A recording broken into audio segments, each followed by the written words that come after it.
कुछ घर घर नहीं होते, वे जाल होते हैं, जीवितों के लिए जाल और मृतकों के खेलने की जगह है। उस रात आरव को अकेले घर में होना पसंद नहीं था, पर उस रात उसके माता व प्रिंस रिश्तेदारों से मिलने गए थे और वह अपने पुराने वंशानुगत घर की जिम्मेदारी में था।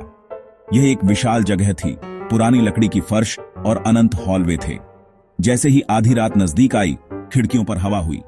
आरव फोन पर स्क्रॉल कर रहा था, उस खामोशी से ध्यान हटाने की कोशिश कर रहा था, पर फिर उसने सुना एक हल्की सिहरन भर देने वाली फुसफुसाहट आई। उसने अपना नाम पुकारा, आरव। वह जम गया। यह आवाज ऊपर से आ रही थी, उसी कमरे से जिसे उसके दादा दादी ने हमेशा चेतावनी के साथ बंद रखा था। कहते थे, इसे कभी मत खोलना, यह हमारा नहीं है।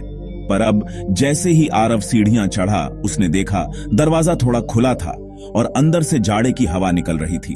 उस कमरे से एक ठंडी हवा बह रही थी। हिम्मत जुटाकर आरव ने दरवाजा धक्का दिया। अंदर अंधेरा छाया हुआ था, नम मिट्टी और सड़ांत की गंध। पुराना फर्नीचर टूटा पड़ा था और दीवारों की वॉलपेपर मृत त्वचा की तरह उतरी हुई थी। कमरे के सिरे पर एक आईना खड़ा था, धूल से ढका हुआ।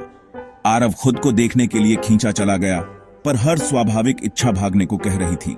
जब उसने आईने को अपने हाथ से पोंछा, उसकी परछाई हिली नहीं, बल्कि वह मुस्कुराई। आरव हैरान होकर पीछे को ठोकर खाया। प्रतिबिंब की आंखें सफेद चमकी, मुस्कान असहज रूप से फैल गई। फिर धीरे धीरे प्रतिबिंब आईने से बाहर निकला। एक लंबा परछाईदार अक्स कमरे में रेंगता हुआ आया। लंबी उंगलियां फर्श पर खनकती रहीं। दीवारों में वही फुसफुसाहट गूंजी, तुमको नहीं खोलना चाहिए था। आरव दरवाजे की ओर भागा, लेकिन वह अपने आप ही बंद हो गया। वह अंदर जमा एक भय में फंस गया। आंखों में चमक और मुस्कान के साथ अकस्मातीय दौरा, परछाई नजदीक आ रही थी। हताश होकर आरव ने खिड़की तोड़ने की कोशिश की, पर कांच नहीं टूटा। घर के हर कोने में जान सी आ गई। दरवाजे पीटते, कदम उसके पीछे। वह महसूस कर सकता था कि कोई उसके गले पर ठंडी सांसें फूंक रहा है। आखिरकार वह नीचे दौड़ा, पर मुख्य दरवाजा भी बंद था। उसने मदद के लिए चिल्लाया, पर रात ने उसकी आवाज निगल ली।